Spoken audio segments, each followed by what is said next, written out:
Introducing the Grid, the most powerful sales presentation tool yet.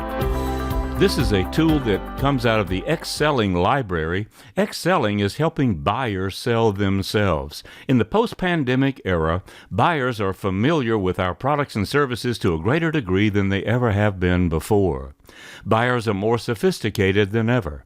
Most buyers are better at buying than salespeople are at selling, and some buyers are even better at selling than salespeople are. So we need the tools, we need the processes to help us sell more effectively to more sophisticated buyers. These buyers are more likely to expect a targeted presentation, not a generic presentation, not the one that we've done before, one that starts by talking about our products and services and features and benefits. Instead, they prefer interaction that focuses on their agenda, their desired outcome. And the key word here is interaction, and that's what the grid brings to the table. Interaction means they control the interaction. We hand the client or the buyer or the customer our tablet or our other device, whether we're in their office, we're at lunch, we're out somewhere else, and allow them to operate it. They conduct the interaction and we respond.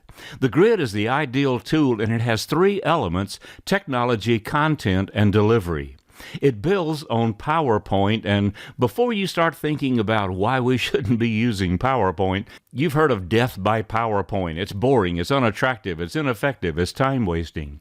But in fact, there's something new now called depth by PowerPoint, where knowledge and efficiency and effectiveness and simplified processes come in, and now we can impact the customer's mind greater than ever before using some of these advanced capabilities. And the grid is one of those. We're going to use a grid to talk about the grid. The grid looks something like this. In this particular grid, we have four images: technology, content, and delivery, which we just discussed, and a final one, get started. You ask your buyer, your prospect, your client, to use their finger or their mouse to click on one of the images. So we'll take these in order just as we had in our presentation, and we'll start with technology. You'll notice that the image goes full screen. And now all we have to do is start following the slides that follow this particular category. In technology, we want to look at how we can take technology and the capabilities of technology that are already at our fingertips to the next level.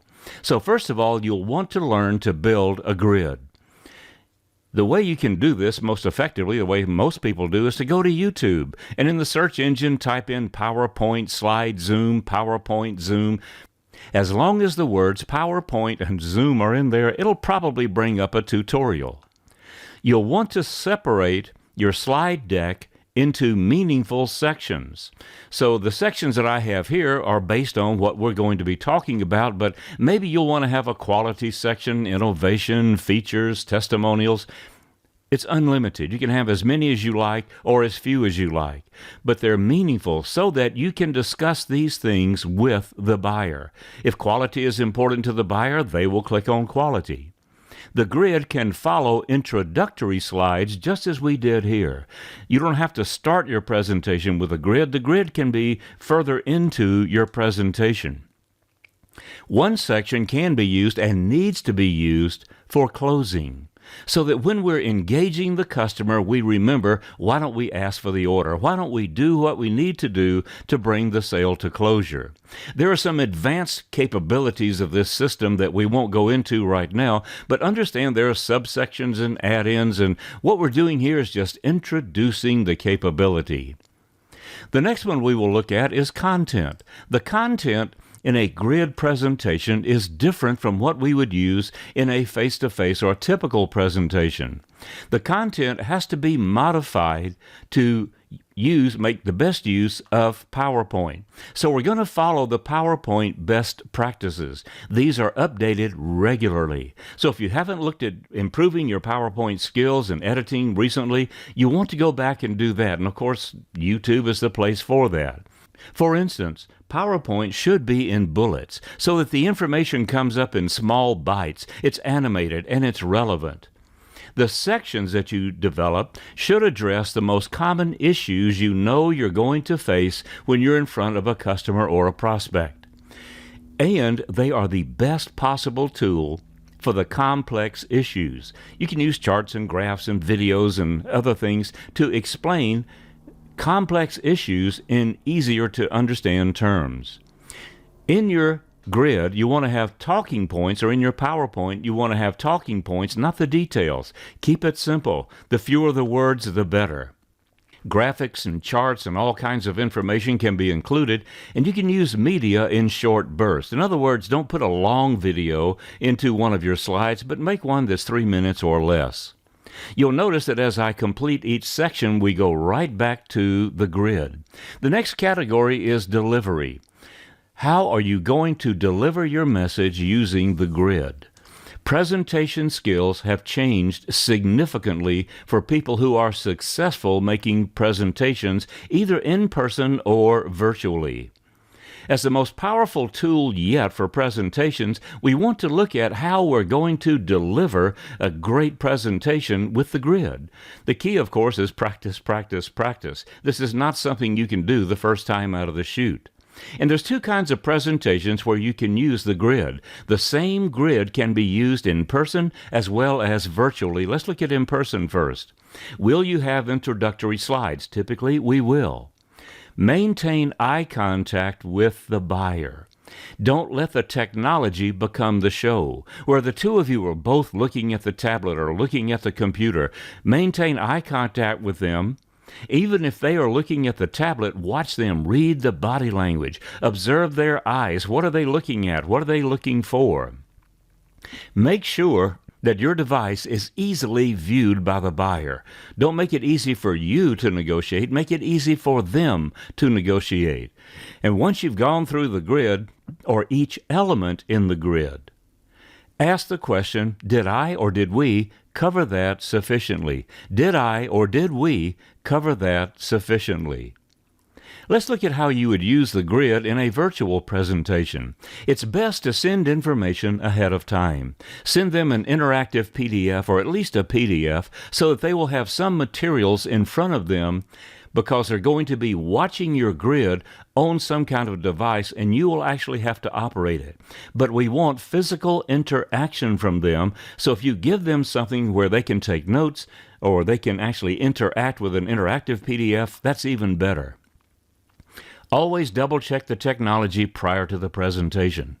Just because it worked yesterday doesn't mean it will work today. Just because it was working an hour ago doesn't mean it's going to work right now. Will you have introductory slides, and will they be the same as the ones you would use in a face-to-face? They'll be slightly different, because in face-to-face, the customer can see you, you can establish rapport. The introductory slides may need some revision for a virtual presentation. Allow the buyer to choose the topics. And so you put the grid up on the screen and ask them which of these 4, 8, 16 topics would they like to discuss first. They say quality, then you touch the quality icon and the information starts coming up. And again, as you finish each section, ask the question, did I or did we cover that sufficiently? So how do you get started building a grid? You'll want to do some planning in advance. It'll save an awful lot of effort later on. You'll want to outline what your grid is going to be and how it's going to be used. So start with situations and opportunities. What are the most common situations you find yourself in, and what kind of opportunities do you approach that the grid would help you do that even better? You start with who, what, where, why, and when. Who are the buyers going to be when you're using the grid? What are you going to be trying to accomplish? What's your desired outcome? Where will this happen? You can use the grid at the lunch table. You can use it in their office. You can use it on an airplane. You can use it anywhere. You want to look at the why. Why are you choosing the grid rather than a virtual or some other plain presentation? And when will the presentation be done? You'll want to look at the issues for each of those situations and opportunities and look at the buyer's desired outcomes. Make sure you know the buyer's desired outcome, and then you can create your own desired outcome. This is going to be a work in progress forever.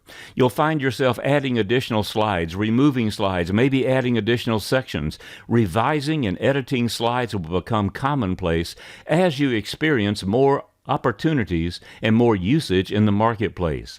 Develop your content. It's partially marketing in terms of images and the media that you're going to use, and then you'll want to have a new sales conversation with your buyers. This conversation is more reactive than proactive. Salespeople typically in the past have been proactive. We generate the conversation. We ask the questions. But now we're going to be responding to what the buyer is showing us that's most important to them based on which icon they click. When they ask a question, state and elaborate. Give a brief answer and then elaborate if necessary if they want more information. Use frequent CTAs. A CTA is a call to action.